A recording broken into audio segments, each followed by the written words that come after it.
નમસ્કાર, આપ જોઈ રહ્યા છો નેશન પ્લસ ન્યૂઝ. હું છું આપની સાથે હેતલ ભગત.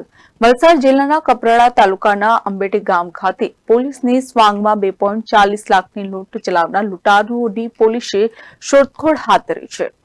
વલસાડ જિલ્લાના કપરાડા તાલુકાના અંબેટી ગામ ખાતે આવેલા ખરેડા ફળિયામાં 3 લોકો છેલ્લા 10 વર્ષ ઉપરાંતથી હોળી અને ધૂળેટીના દિવસે ફળિયાના લોકો પાસેથી ફંડ ઉઘરાવતા હતા અને ફંડમાં જમા થયેલા રૂપિયામાંથી ગામના લોકોને જરૂરિયાત મુજબ ઉછીના રૂપિયા આપી વ્યવહાર ચલાવતા હતા.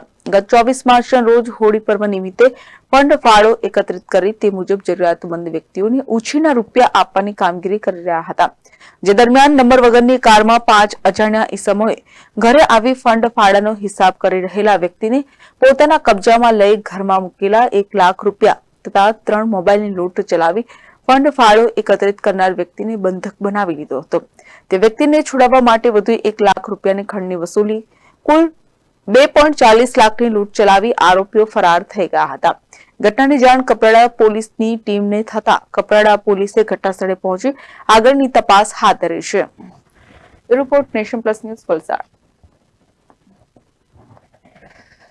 સમાચારોના સતત અપડેટ માટે નેશન પ્લસ ન્યૂઝના યુટ્યુબ ચેનલને સબસ્ક્રાઇબ કરો, બેલ આઇકન દબાવો અને ફોલો કરો ઇન્સ્ટાગ્રામ, ફેસબુક અને ટ્વિટર પર.